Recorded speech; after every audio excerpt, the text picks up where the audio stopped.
जो आज होता रहा है इस्लामाबाद हाई कोर्ट में और सुप्रीम कोर्ट ऑफ पाकिस्तान में, ये तो किसी शक व शुबा से बालातर हो गई है ये बात कि मुतासिब जज हुमायूं दिलावर ने बगैर हमें सुने यक तरफा फैसला किया।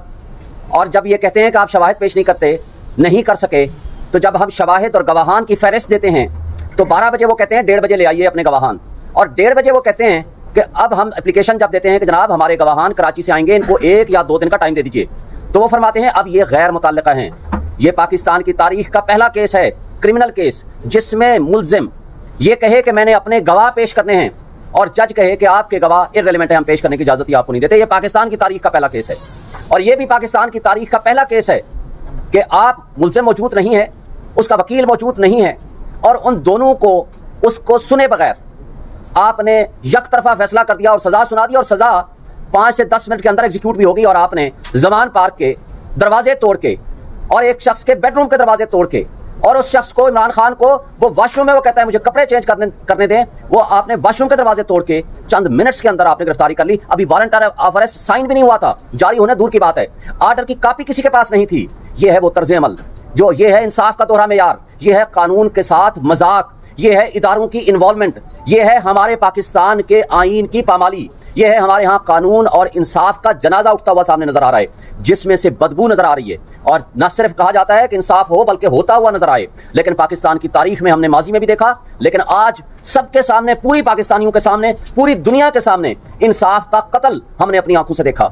और जब इस्लामाबाद हाई कोर्ट के चीफ जस्टिस साहब को सुप्रीम कोर्ट ये हुक्म देती है कि आप ये केस खुद सुन के फैसला करें, जुरिस्डिक्शन पे और मेंटेनेबिलिटी पे और लिमिटेशन पे और इलेक्शन कमीशन के अथॉरिटी पे, ऑथोराइज्ड पर्सन पे आप फैसला करें, तो जस्टिस आमिर फारूक साहब सुने बगैर वो भी दोबारा उसी तीसरी मरतबा उसी जज को वापस भेज देते हैं। और ये करते हैं 3 तारीख को ऑर्डर, 4 की शाम को हमें ऑर्डर मिलता है, 4 अगस्त को 3 तारीख का ऑर्डर है, और 4 को ही चीफ जस्टिस आमिर फारूक साहब उसी मुतासिब जज को, हुमायूं दिलावर को, एक स्पेशल नवाजिश फरमाते हैं कि एक जज जो कि ट्रेनिंग पे जा रहा था यूके, उसको तब्दील करके उस हुमायूं दिलावर को नॉमिनेट कर दिया कि जी आज आप 5 तारीख को चले जाएं। कल बार बार सवाल हुआ कि जी उस जज साहब को जल्दी क्या थी? जल्दी ये थी कि उन्होंने उसी दिन शाम को 5 तारीख को ही लंदन यूके रवाना होना था। ये भी हुस्न इत्तेफाक है। हुस्न इत्तेफाक ये है कि जब ऐसे लोगों को, शरीफ बिरादरी को, या जिसको भी सजा मिलती है तो वो लंदन भाग जाते हैं या दुबई भाग जाते हैं, और यहाँ जिस जज ने इमरान खान को सजा दी वो भी लंदन जाता है या दुबई जाता है या वहां जाता है। ये जगह कदरे मुश्तरक है।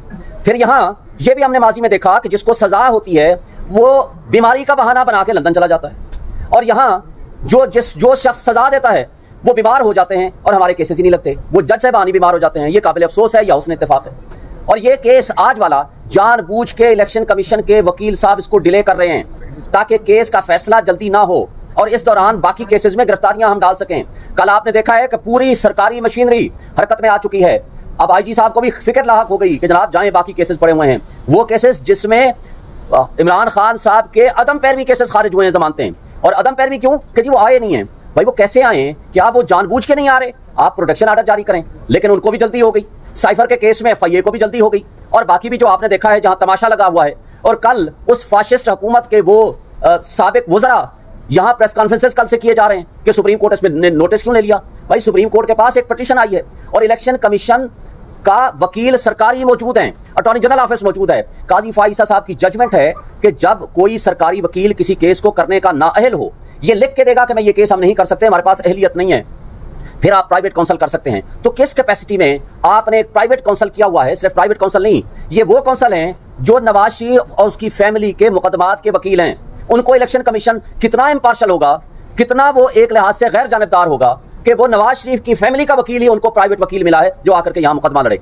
और वो मुकदमा जो 5 से 10 मिनट और आधे घंटे का केस नहीं है, क्योंकि जमानत देने और सेंटेंस और जजमेंट को सस्पेंड करने के लिए बेसिक से प्रिंसिपल्स देखे जाते हैं, और यहाँ तो प्रिंसिपल्स नहीं, सब कुछ गैर कानूनी आपके सामने नजर आ रहा है। वो सुनने की बजाय आज सारा दिन वो जनाब किताबें पढ़े जा रहे हैं। चलो भाई पढ़ लो तुम ये भी, लेकिन काबिल अफसोस बात यह है कि सुप्रीम कोर्ट के हुक्म को इस्लामाबाद हाई कोर्ट नहीं मानता, इस्लामाबाद हाई कोर्ट के हुक्म को डिस्ट्रिक्ट एंड सेशन जज नहीं मानती, और हम लोग जो पिछले 18 दिन से गैर आईनी और गैर कानूनी तौर पर पाबंद सलासल रखा हुआ है कि एक दिन का भी, 1 घंटे का भी हिसाब देना पड़ेगा कि आप लाइफ एंड लिबर्टी किसी की आप कैसे खराब कर सकते हैं। और इस केस में वो तोशाखाना जो उन लोगों ने, जो शायद खाकान अब्बासी हो, नवाज शरीफ हो, तमाम लोगों ने वो घड़ियां भी ली और उनको डिक्लेयर भी नहीं किया, और उससे बड़ा जुर्म गाड़ियां ली जो खिलाफ ज़ाब्ता खिलाफ कानून वो ले नहीं सकते थे, क्योंकि कानून में लिखा हुआ है कि गाड़ियां कोई शख्स नहीं लेगा। मरियम नवाज ने गाड़ी ली, मंसूर अवान का प्रोग्राम आप सब ने देखा है, माशाल्लाह आप सारे सहाफ़ी और सोशल मीडिया के दोस्त बैठे हुए हैं, और उसके साथ जरदारी साहब ने 3 गाड़ियां ली, नवाज शरीफ ने 1 गाड़ी ली, यूसुफ रज़ा गिलानी ने 1 गाड़ी ली, जो कि नहीं ले सकते। नैब का केस बना और नैब के लॉ को ही तब्दील करके वो रेफरेंस खत्म हो गया और वो किसी कोर्ट में नहीं पहुंचा वो केस। और जो मुजरिम थे वो बादशाह बना दिए गए, जो मुजरिम थे वो मुद्दाई बना दिए गए, और जो मुजरिम थे उनके वकील हमारे खिलाफ वकील हैं इलेक्शन कमीशन की तरफ से। ये है इलेक्शन कमीशन का कंडक्ट और उसकी इम्पार्शियलिटी, गैर जानबदारी जो आप सब देख रहे हैं। अब दूसरी बात, आज दूसरे सब्जेक्ट में आप आ रहा हूं, और हमें तवक्को और उम्मीद है, हम रूल ऑफ लॉ पे बिलीव करते हैं, हम आइन पे बिलीव करते हैं, हम अदालतों की तरफ देख रहे हैं। ये मुनसिफ ही रूल ऑफ लॉ कायम करके इस मुल्क को बचा सकते हैं। रूल ऑफ लॉ के अलावा दुनिया में कभी किसी ने तरक्की नहीं की। और एक बात बता दूं, मुझे बताएं, पाकिस्तान से बाहर बैठने वाला कोई भी हमारा पाकिस्तानी हो या कोई भी शख्स हो, आज आपका जो यूथ है वो यहां से भाग रहा है, लोग यहां से पैसा लेके भाग रहे हैं। वजह क्या है कि उनको आपके निज़ाम इंसाफ पे बिलीव नहीं है, आपको यहां के कानून पे बिलीव नहीं है। किसी को किसी भी वक्त उठाया जा सकता है, गायब किया जा सकता है। किधर है आज इमरान रियाज, जो लॉ एनफोर्समेंट एजेंसीज के हाथों से गायब हो गया और हजारों की तादाद में लोगों को उठाया गया जिनका पता ही कोई नहीं है। और इस तरह का तर्ज अमल कभी रियासतों को तरक्की नहीं देता। आज जितनी बेयकीनी और अनसर्टेनिटी है, और रोज आपका डॉलर बढ़ रहा है, रोज आपका पेट्रोल बढ़ रहा है, रोज आपका बिजली के यूनिट आपके बढ़ रहे हैं, क्या गरीब आदमी को जिंदा रहने देना है इस फाशिस्ट हुकूमत और उसकी आगे आने वाली एक्सटेंशन जो आज बैठी हुई है। और फिर कल एक adviser to chief minister Mohsin Naqvi Sahab, Kanwar Dilshad साहब कहते हैं जी अगले साल मई में हम इलेक्शन कराएंगे। भाई अगले साल मई में क्यों, आप 10 साल बाद करा लो। ज़िया-उल हक ने कहा था 90 डेज में इलेक्शन कराऊंगा, उसके बाद 11 साल नहीं कराए, किसने पूछा? इसलिए कि आइन मुअत्तल था। आज भी आप आइन को प्रैक्टिकली मुअत्तल कर चुके हैं। आइन का आर्टिकल 224, आइन का आर्टिकल 48 सब आर्टिकल 5 ये वाजे कर देता है कि इलेक्शंस 90 डेज में होने हैं, उसके अलावा कोई सेकंड ऑप्शन, कोई सेकंड राय नहीं है। और जब president of Pakistan national assembly को डिसॉल्व करे अंडर आर्टिकल 48, तो उसी 48 के सब आर्टिकल 5 में लिखा हुआ है कि प्रेसिडेंट ऑफ पाकिस्तान ने डेट देनी है। उसके अंदर इलेक्शन कमीशन के साथ कंसल्टेशन भी नहीं है, ना सिर्फ कंसल्टेशन नहीं है बल्कि उसमें प्रेसिडेंट साहब ने ऐसे मैटर ऑफ कर्टसी उनको बुलाया है कि आए जी, चूंकि फ्री एंड फेयर इलेक्शन कराना आपकी जिम्मेदारी है, आए मैं डेट देना चाहता हूं, आए मेरे साथ कंसल्ट करें। और जो आज खत लिखा है इलेक्शन कमीशन ऑफ पाकिस्तान ने, ये आइन की खिलाफ वर्जी है, कानून की खिलाफ वर्जी है और तौहीन अदालत भी है। वजह उसकी क्या है कि इस प्रिंसिपल को सुप्रीम कोर्ट ऑफ पाकिस्तान 1 मार्च और 4-4 के फैसले में, जो कि रिपोर्टेड जजमेंट भी अब हो चुकी है, उसको रीडिटर्मिन कर चुके हैं, उसको इंटरप्रेट कर चुके हैं, डिफाइन कर चुके हैं। तो अब उस इशू को, जिसको already supreme court of Pakistan determine कर चुकी है, तो इलेक्शन कमीशन प्रेसिडेंट को कहता है आपको पावर नहीं है, आपको अख्तियार ही नहीं है। एक बात वाजे कर दें, अगर प्रेसिडेंट ऑफ पाकिस्तान ये असेंबली डिसॉल्व न करते, बाय एफ्लक्स ऑफ टाइम ये डिसॉल्व हो जाती, तो उस सूरत में सेक्शन 57 वो फिर फील्ड में आ जाता इलेक्शन एक्ट का, जो कि अब वो प्रेसिडेंट से पावर हटा के इन्होंने इलेक्शन कमीशन को पावर दे दी है। लेकिन अगर असेंबली डिसॉल्व कर दे, खा वो गवर्नर करे तो गवर्नर, और अगर प्रेसिडेंट डिसॉल्व करे तो प्रेसिडेंट डेट देने का पाबंद है under the constitution article 48 sub article 5। जो आइन होता है उसके ताबे होते हैं तमाम कवानीन, कोई कानून आइन से ओवर एंड अबव नहीं होता। ये उल्टा बात कर रहे हैं। और ये इलेक्शन कमीशन ऑफ पाकिस्तान की, इसका मतलब है गैर जानिबदारी तो आपके सामने आ चुकी है कि वो किस कदर जानिबदार हैं। इसका मतलब ये है कि वो जो फाशिस्ट हुकूमत जिसका खात्मा 8 तारीख 9 तारीख को हुआ था शहबाज शरीफ की ज़ेर क़यादत, इसका मतलब है कि उनके साथ मिलकर इन्होंने साजिश प्लान की थी ताकि हमने इलेक्शन विद इन टाइम नहीं होने देना।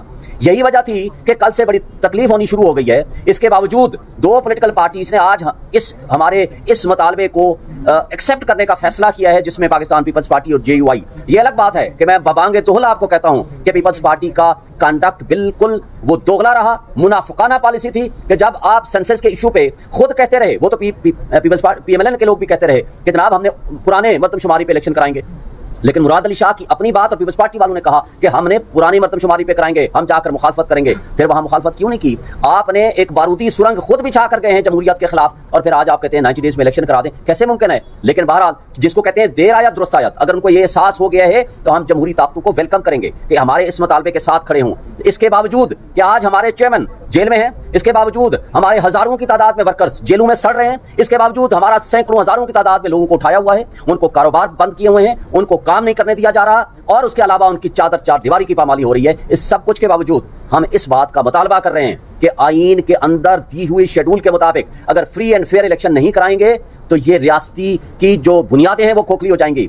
और फिर इस जबर और खौफ की फिजा में जो आप इलेक्शन कराने जा रहे हैं, इसको कम करें, इसलिए कि इलेक्शन की अगर शफाफियत पे उंगली उठ गई तो आपके पाकिस्तान का बहुत बड़ा नुकसान होगा, पाकिस्तान की रियासत का नुकसान होगा, और रियासत का नुकसान हमारा नुकसान है। इसलिए कि आज पाकिस्तान की 80% अवाम इसके बावजूद जो कुछ ये कर रहे हैं, जिस तरह जबर और तशद्दुद कर रहे हैं, उसके बावजूद आज इमरान खान और पीटीआई के साथ खड़ी है। हम इस मुल्क की बका चाहते हैं, हम अपने इदारों को भी ये मैसेज देना चाहते हैं, हम मुल्क की एस्टैब्लिशमेंट को ये मैसेज देना चाहते हैं, खुदारा आग से खेलना बंद करें, पाकिस्तान की तारीख से सीखें। पाकिस्तान में 1960s में अगर 70s में अगर आपने सीखा होता तो हमारा मुल्क दो लख्त ना हुआ होता, आज हम इकट्ठे बैठे होते। आप किसी की दुश्मनी और किसी एक बंदे की अना के खिलाफ, एक बंदे की दुश्मनी में इतना आगे ना चले जाएं, जो कि आपने माजी में 16 महीने ये एडवेंचर करके देख लिया कि जिस वक्त आपके 24 बिलियन डॉलर आपके रिजर्व थे, आज आपके मांगे तांगे के 4 बिलियन डॉलर हैं। जिस वक्त आपकी चलता हुआ मुल्क बेहतरीन 6.1% जीडीपी थी, आज आपका 0.3% है और आगे नेगेटिव हो जाएगी। जब आपका डॉलर 170-178 के दरमियान फ्लक्चुएट करता था, आज आपका 320 में नहीं मिल रहा। ये मुल्क को गैर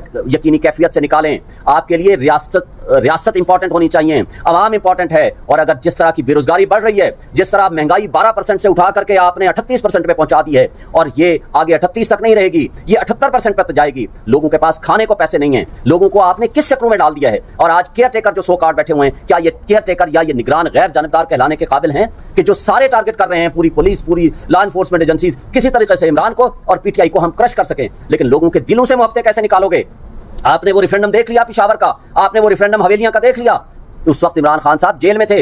इस सब कुछ के बावजूद अगर लोग इमरान से मोहब्बत कर रहे हैं, लोग आपकी इन हरकतों के से नफरत करने लगे हैं, और नफरत का इजहार वोट के टाइम पे होगा। इसलिए ये इलेक्शन से भाग रहे हैं। ये सारी पीडीएम की जमातें ये नहीं चाहती कि इलेक्शन वक्त पे हो और उनको शिकस्त फाश हो। हम ये कहते हैं कि मुल्क की खातिर खुदारा सारे स्टेक होल्डर्स सोचें, तमाम जमहूरी ताकतें भी अपने आप को रिकंसीडर करें और इस मुल्क की खातिर, अवाम की खातिर अपने रवैयों को ठीक करें।